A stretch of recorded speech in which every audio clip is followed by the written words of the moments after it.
সবচেয়ে গুরুত্বপূর্ণ 1 নাম্বার খাবার যদি আমি বলি 1 নাম্বার, তাহলে সেটা হচ্ছে ঘুম। প্রত্যেকেই বলে গেছে না যে ঘুমটা খুব ইম্পর্ট্যান্ট।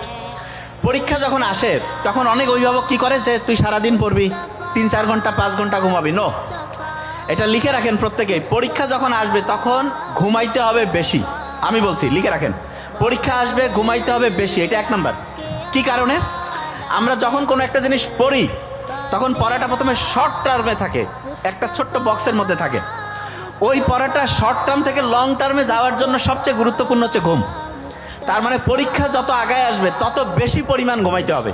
তাহলে বলেন, পরীক্ষার সামনে ঘুমাবো কি বেশি না কম?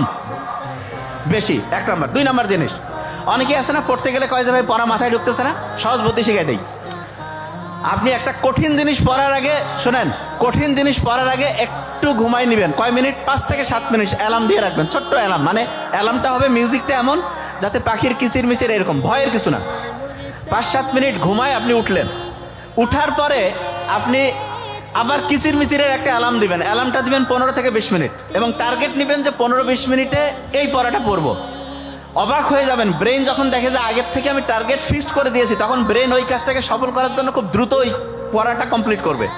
এবং পড়াটা যখন কমপ্লিট হয়ে গেল 15-20 মিনিট পরে আবার 5-7 মিনিটের একটা চোখ বন্ধ করে ঘুমাবেন।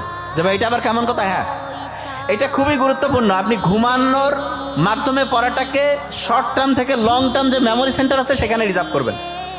যে কোনো গুরুত্বপূর্ণ পড়া পড়ার আগে একটু ঘুম, তারপরে একটু পড়লেন, তারপরে একটু ঘুম। এটা সবচেয়ে ইফেক্টিভ। পড়াটাকে স্যান্ডউইচের মতো একদম শর্ট টার্ম থেকে লং টার্ম মেমোরিতে রিজার্ভ করে ফেলে।